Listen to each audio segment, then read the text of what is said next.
Hai Sobat Agro, selamat datang kembali di channel YouTube Agrosin ID. Nah Sobat Agro, kasus kopi sianida yang melibatkan Jessica Wongso pada tahun 2016 kembali ramai setelah Netflix merilis film dokumenter berjudul Ice Cold pada 28 September yang lalu.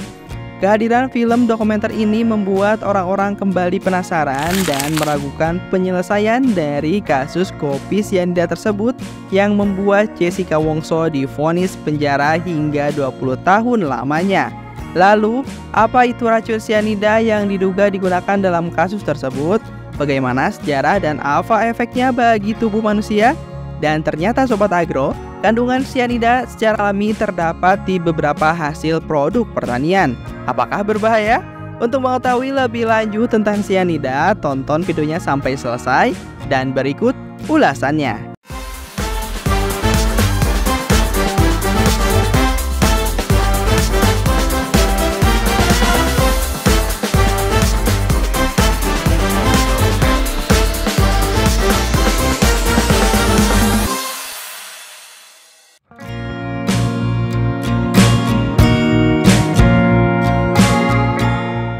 Mengulik sejarah dan penemuan sianida, pertama kali bahan kimia beracun ini digunakan sebagai senjata kimia selama Perang Dunia Pertama. Di masa itu, racun mematikan ini digunakan oleh para diktator dan teroris. Sianida merupakan zat yang bekerja dengan sangat cepat dan secara umum dikenal sebagai racun. Hidrogen sianida.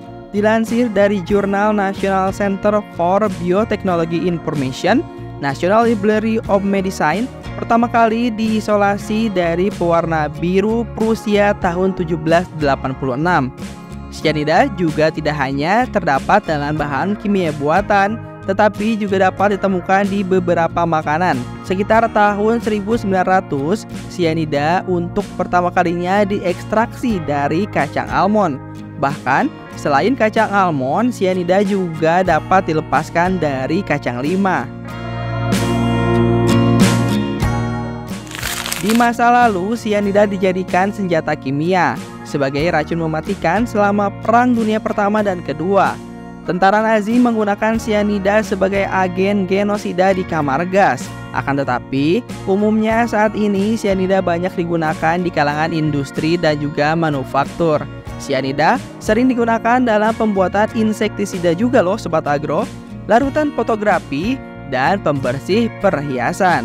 Menurut Toxic Exposure Surveillance System, terdapat sedikitnya 3.165 paparan sianida pada manusia dari tahun 1993 hingga tahun 2002. Sebanyak 2,5% diantaranya berakibat fatal. Kendati demikian, kasus kematian akibat keracunan sianida cukup jarang terjadi. Penting diketahui, paparan racun sianida yang tinggi dapat mengakibatkan keracunan, bahkan dengan api sebagai sumber paparan yang paling umum. Sekitar 35% dari semua korban kebakaran dapat memiliki kadar racun sianida yang sangat beracun dalam darah mereka.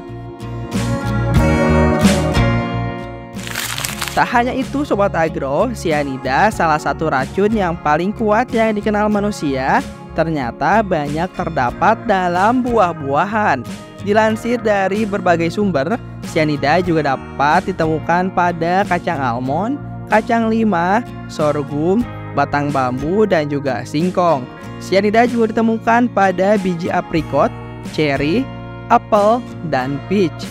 Masing-masing kandungan bahan kimia dalam biji tersebut dimetabolisme menjadi sianida. Namun, jumlah sianida yang diproduksi masih dinilai wajar karena kandungannya yang sangat rendah.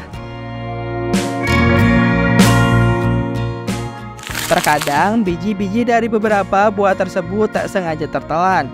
Tapi Sobat Agro tak perlu khawatir.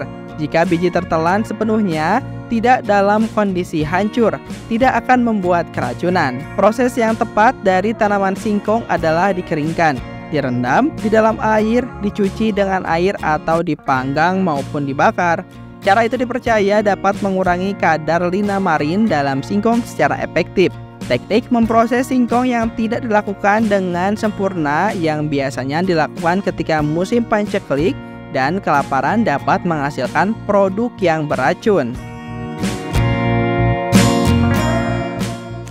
Dikutip dari beberapa media, ada beberapa alasan mengapa banyak buah atau tanaman yang mengandung sianida. Asisten Profesor Ilmu Biologi di Washington University, Kenneth M. Olson, mengatakan sianida berperan sebagai pestisida alami pada tanaman, gunanya untuk menghalau serangga yang akan memakan tanaman. Para petani zaman dahulu telah membuktikannya. Saat panen, mereka memilih tanaman yang kondisinya terlihat baik dan menarik saja. Tetapi mereka memilih tanaman yang sama sekali tidak disentuh oleh serangga. Mereka pun memilih tanaman yang mengandung sianogen secara tidak sengaja. Kandungan sianida dalam tanaman pun bisa dikurangi jika ingin dikonsumsi.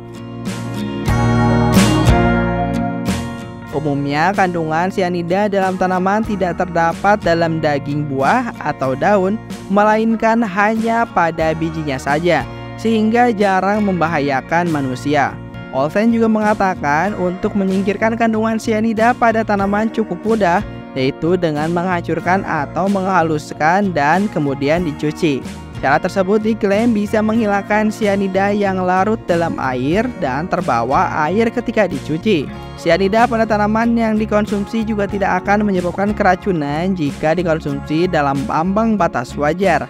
Adapun batas aman konsumsi sianida sekitar 1,52 mg per kilogram. Hal ini berarti dibutuhkan lebih dari 0,1 gram sianida untuk membunuh seseorang yang memiliki berat badan sekitar 68 kg. Karena racun ini termasuk dalam kategori racun yang cepat bereaksi dan menyebar, pertolongan pertama secepat mungkin sangatlah penting Sobat Agro dalam mengatasi keracunan sianida. Nah, itu dia Sobat Agro sekilas tentang racun sianida yang sangat berbahaya. Selalu berhati-hati ya Sobat Agro semua. Seperti biasa, jangan lupa untuk terus dukung channel ini dengan cara like, comment, and subscribe. Sampai jumpa di next video.